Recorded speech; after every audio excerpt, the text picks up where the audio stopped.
تانه با اللہ تعالی شولک بسی، اللہ بری او شرمائی، اللہ بری ذلیل کی، اللہ بری ہلاک کی چې د عالم او د قاری او د حافظ مدرسې ته جماعت ته ګیري ته او پټکي ته ته داسې ذلیل الفاظ استعماله.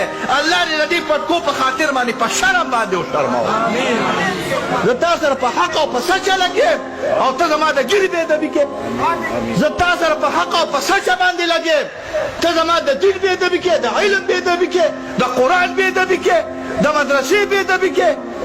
ته به مسلمان یې، تا باندې د مسلمان که د علماو څپېړې ووالې که نه نو تباه به ګرځې تباه. چې زه په دا فیسبوک سرخوړی نه پوهېږم او نه را سره ټایم شته لري، خو بعضې خلک وایي چې په دې د مولانا صاحب پسې ډېرې بدې ردې ویلې کېږي. څوک یو څه، څوک بل څه، څوک بل څه، څوک بل څه. نه بل ورځ مولانا صاحب سره ملاقات یو 2 غنټې ناست یو ځای کې څه ضروري خبرې وې.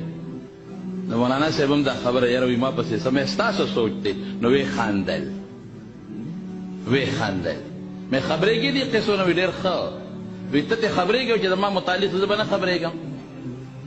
نو مې بیا نو ما ته هغه څه وي مولانا صاحب وی هر څه چې وایي دا، خو زما ایمان دا دی چې زه به دا خلک بیا هم د یهودو د ایجنټۍ نه او دا خلک به بیا هم د یهود د کلچر نه محفوظ ساتم انشاءالله العظیم. پی ٹی آئی نوجوانانو ته دا درخواست کوم، سیاست کوئ، اختلاف کوئ، خو یاد ساتئ علماء سره د نفرت نه ځان وساتئ، دشمنۍ نه ځان وساتئ. الله رب العالمین قرآن کریم کې یو واقعي طرف ته اشاره کوي.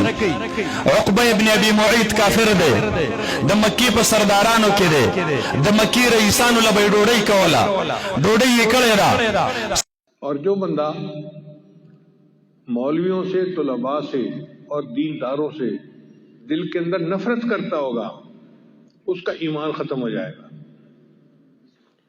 مرتے وقت ایمان سے وہ محروم ہو جائے گا.